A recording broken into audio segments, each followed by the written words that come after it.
గురువనేవాడు శిష్యుని జీవితంలోకి ప్రవేశిస్తే అతని జీవితానికి వెలుగుబాటవుతాడు. అప్పుడతను ఎంతగానో ప్రకాశిస్తాడు. చీకటి దూరమైపోతుంది.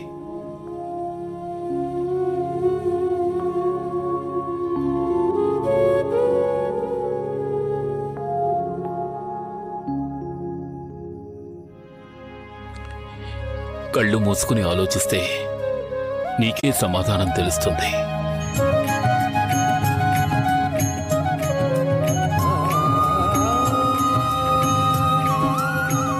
నీ చుట్టూ జరిగేది అవగతం అవుతుంది. గురువు శిష్యుని గుర్తించిన తర్వాత కూడా స్వీకరించలేదంటే దానికి అర్థం ఏమిటి? ఆ గురువు ధర్మాన్ని పాటించడం లేదని అర్థం.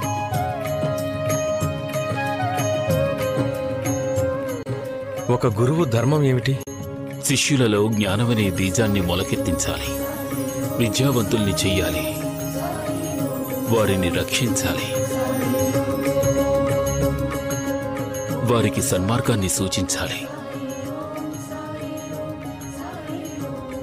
వారి అజ్ఞానమనే అంధకారాన్ని దూరం చెయ్యాలి. దుఃఖం వచ్చినా సంతోషం వచ్చినా ఎలా ప్రవర్తించాలో వారికి తెలియచేయాల్సి ఉంటుంది. తన శిష్యులు సర్వదా నిస్వార్థ చింతనలో ఉండేలా తీర్చిదిద్దాలి.